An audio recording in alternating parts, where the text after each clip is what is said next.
जय हिंद दोस्तों, स्वागत है आपका मैथमेटिक्स एनालिसिस के इस लर्निंग प्लेटफॉर्म पे।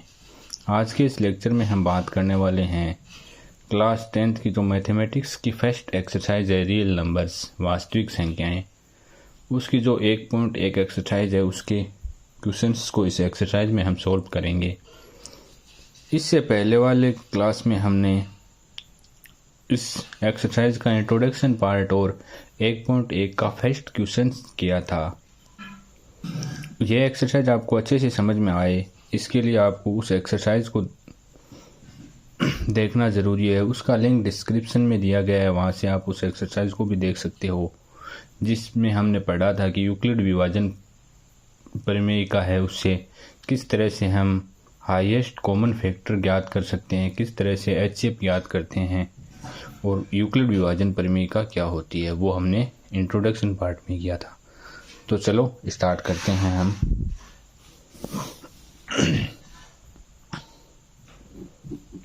एक्सरसाइज 1.1 इसका क्वेश्चन नंबर 2 करने वाले हैं हम। तो इसका दूसरा क्वेश्चन है, दर्शाइए कि कोई भी धनात्मक पूर्णांक 6q+1, 6q+3 या 6q+5 के रूप का होता है जहां q कोई पूर्णांक है। हमें क्या दिया गया है इस क्वेश्चन में और हमसे क्या पूछा गया है वो हम सबसे पहले समझते हैं कि हमारे पास कोई एक विषम धनात्मक पूर्णांक है, ठीक है, और हमें ये सिद्ध करना है कि वो जो विषम धनात्मक पूर्णांक है वो 6q+1, 6q+3 और 6q+5 के रूप का होता है, ठीक है। ये हमें दर्शाना है। तो सबसे पहले हम क्या करेंगे, इस क्वेश्चन को सॉल्व करने के लिए हम सबसे पहले करेंगे, माना ए कोई विषम धनात्मक पूर्णांक है, ठीक है। हमने ये माना है कि ए कोई विषम धनात्मक पूर्णांक है और हमें किस रूप का सिद्ध करना है, इसे दर्शाना है 6q+1, 6q+3 और 6q+5 के रूप का ये होगा, ये हमें दर्शाना है, ठीक है। तो इसमें सबसे पहले हम इस क्वेश्चन को सॉल्व करने के लिए हमारी जो यूक्लिड विभाजन प्रमेय का है उसी का यूज करेंगे इसमें, ठीक है। तो यूक्लिड विभाजन प्रमेय का क्या थी हमारी, यूक्लिड विभाजन प्रमेय का से वो क्या थी, a बराबर BQ+R थी, है ना। ये हमारी यूक्लिड विभाजन प्रमेय का थी। तो हम इसको और इसको कंपेयर करेंगे तो ये जो BQ है और यहाँ पे Q के साथ क्या लगा है, 6 लगा है, तो यहाँ पे इस रूप में दर्शाना है हमें। तो B का मान क्या हो जाएगा, B का मान इसमें होने वाला है 6, ठीक है ना। क्यों होने वाला है, क्यों, यूक्लिड विभाजन प्रमेय का ये। तो इसको हम कंपेयर करेंगे तो R की जगह ये क्या है, शेषफल है, ठीक है। ए हमने मान लिया कोई विषम धनात्मक पूर्णांक, बी क्या है जो क्यू के साथ गुणा में लगा हुआ है और क्यू ही है, ठीक है।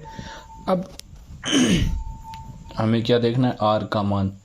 तो आर का मान हमारी यूक्लिड विभाजन प्रमेय का में क्या होता है, 0 से बड़ा या बराबर होता है आर और बी से हमेशा छोटा होता है, ठीक है। तो बी का मान 6 है, तो आर के लिए क्या कंडीशन है, क्या पॉसिबल मान हो सकता है यहाँ पे आर का, आप खुद दिमाग लगाइए, ठीक है। आर का मान बी से छोटा रहना चाहिए, मतलब 6 से छोटा होगा।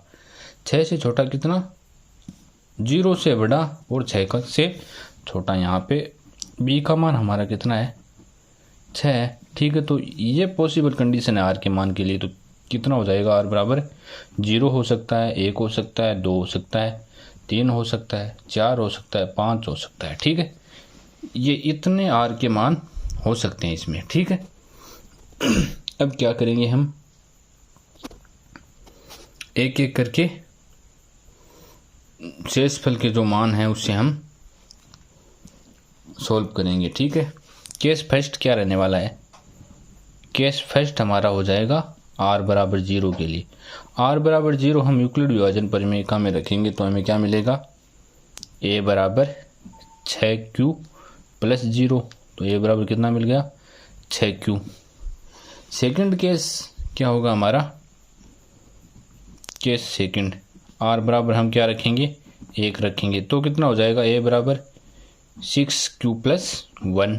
ठीक है, इसी तरह हम सिमिलरली 5 तक हम इनको निकालेंगे। ठीक है, थर्ड केस में r बराबर हम 2 रखने वाले हैं तो क्या होगा? a बराबर 6q प्लस 2। केस नंबर 4 हमारा हो जाएगा r बराबर 3 तो a बराबर 6q प्लस 3। केस हमारा 5 क्या होगा? r बराबर 4 रखेंगे तो ये a बराबर 6q प्लस 4 हो जाएगा। और लास्ट केस हमारा जो 6 वो क्या होगा? r बराबर 5 रखने पर a बराबर होगा 6q प्लस 5। ठीक है, इन सब को हम इक्वेशन में डाल देते हैं। ये हमारी इक्वेशन नंबर 1, ये इक्वेशन नंबर 2, ये इक्वेशन नंबर 3, ये इक्वेशन नंबर 4, ये इक्वेशन नंबर 5 और ये इक्वेशन नंबर 6। ठीक है, ये हो गया। अब हमें क्या करना है? हमें इक्वेशन नंबर 1 को देखना है। ठीक है, इसमें हम q का कोई भी मान रखें। क्या दिया हुआ है हमें? q हमारी जो हमने यूक्लिड विभाजन परिमेयिका में पढ़ा था, q कोई पूर्णांक है। तो पूर्णांक होने का मतलब q का मान क्या हो सकता है? 0, 1, 2, 3, 4 ये q का मान हो सकता है। ठीक है, तो इसमें हम q का कोई भी मान रखें, जैसे 1 रखते हैं q का, a बराबर 6q है। ये रफ कार्य बता रहा हूँ मैं आपको। तो 6 है, q का मान 1 रखा तो क्या आया? 6। 6 क्या है? सम संख्या है। इसी तरह आप 2 रखोगे q की जगह तो 6 2 12, ये भी क्या? सम संख्या है। कहने का मतलब इसमें q का कोई भी मान रखो, हमेशा ये क्या देगा? सम संख्या में आंसर देगा। और इसमें देखो, इसमें 6q हमेशा सम में आंसर देगा, लेकिन उसमें 1 जुड़ने पर हमेशा क्या होगा? विषम संख्या प्राप्त होगी। तो यहाँ से हमें क्या मान मिलेगा? मान लो a बराबर 6q प्लस 1 है। ठीक है, q का मान आप 3 रख दो, चलो है ना। q का मान आप 3 रखा तो 6 गुणा 3 प्लस 1, 6 3 18 प्लस 1 कितना? 19, जो क्या है? विषम संख्या। तो ये इक्वेशन 2 हमें क्या देगी? हमेशा विषम संख्या देगी। इसी तरह इक्वेशन 3 को हम सोल्व करेंगे तो प्लस 2 करेंगे तो क्या होगा? सम संख्या। इसमें 3 में क्या है? विषम संख्या, 3 जोड़ेंगे। और उसी तरह 5 में भी क्या? विषम संख्या प्राप्त होगी। तो हम क्या बोल सकते हैं? इक्वेशन 2, 4 और 6 से स्पष्ट है कि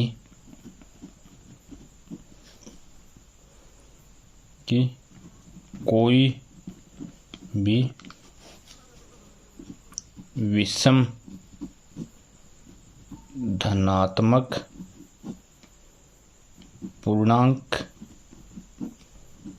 6q प्लस 1, 6q प्लस 3 और 6q प्लस 5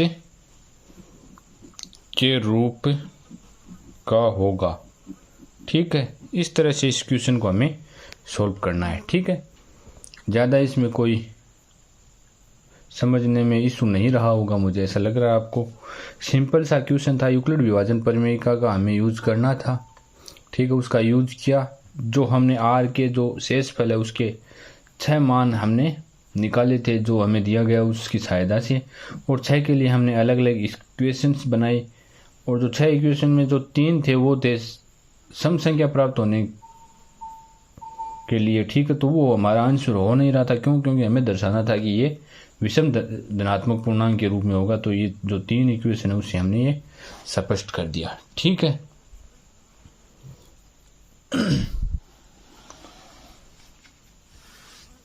अब इसके बाद में हम क्वेश्चन करने वाले हैं क्वेश्चन नंबर 2। ठीक है, सॉरी, जो इस एक्सरसाइज का दूसरा क्वेश्चन हमने सॉल्व कर लिया है। हम क्वेश्चन करने वाले हैं तीसरा।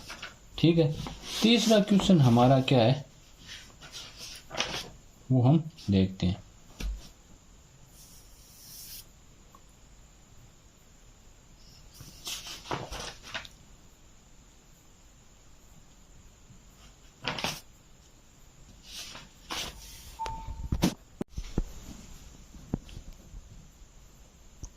क्वेश्चन नंबर 3 है हमारा।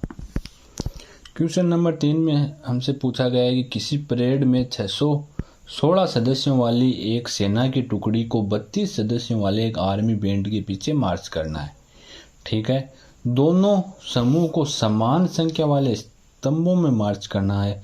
उन स्तंभों की अधिकतम संख्या क्या होगी। ठीक है, तो 2 संख्याएं हमें दे रखी है और उसमें हमें अधिकतम संख्या के बारे में पूछा गया है। ठीक है, तो जब भी इस तरह का क्वेश्चन आपको देखने को मिले जिसमें अधिकतम संख्या के बारे में पूछा गया, तो हमें इस बात का ध्यान रखना होगा कि उसमें हमें क्या ज्ञात करना होगा, HCF, हाईएस्ट जो कॉमन फैक्टर होता है वो हमें इस तरह के क्वेश्चन में ज्ञात करना होगा। ठीक है, तो इसके लिए हम यूक्लिड विभाजन परिमेय की सहायता से ज्ञात कर लेंगे HCF। ठीक है, तो हमारे 2 संख्या कौन सी है, एक है 616 और एक है 32। ये 2 संख्याएं हैं।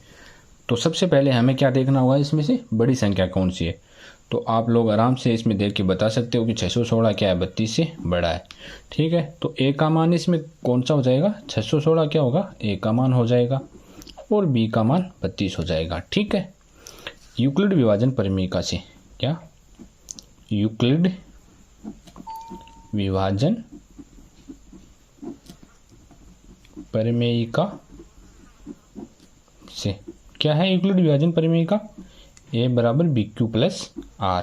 ठीक है, जो बड़ी है उसको हम A मानते हैं और जो छोटी उसमें को B मानते हैं। ठीक, तो ये जो रफ कार्य मैं करके आपको बता रहा हूँ किस तरह से इस क्वेश्चन को हमें लिखना है। ठीक है, 616 में हम क्या करेंगे, 32 का भाग देंगे। ठीक है, तो 32 का भाग देंगे तो कितनी बार जाएगा, सबसे पहले 61 में एक बार। ठीक है, 32 एकम 32। ठीक है, कितना बच गया, ये 1 में से 2 जाएगा नहीं, 11 में से 2 को हम माइनस करेंगे तो 9 यहाँ पे बचेगा और यहाँ पे कितना बच जाएगा, 2 बच जाएगा। ठीक है, अब क्या करेंगे, 6 को उतारें।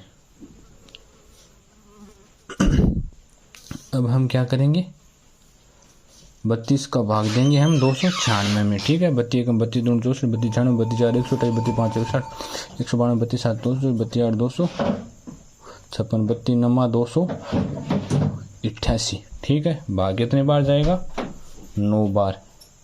कितना आएगा, 288। ठीक है, 296 में से 288 को हम माइनस करेंगे तो हमें मिलेगा यहाँ पे 8। तो 8 क्या बच गया हमारा इसमें, शेषफल। तो हमारी यूक्लिड विभाजन परिमेय की जो प्रोसेस है उसमें क्या है कि जो शेषफल बच जाता है उसका हम भाग देते हैं किसमें, भाजक में। अभी तक जिसमें भाग दे रहे थे जिसका, उसमें अब शेषफल का भाग देंगे। तो अभी तक हमने क्या किया वो लिख लेते हैं। 616 क्या है, A का मान है, 32 का भाग हमने दिया इसमें।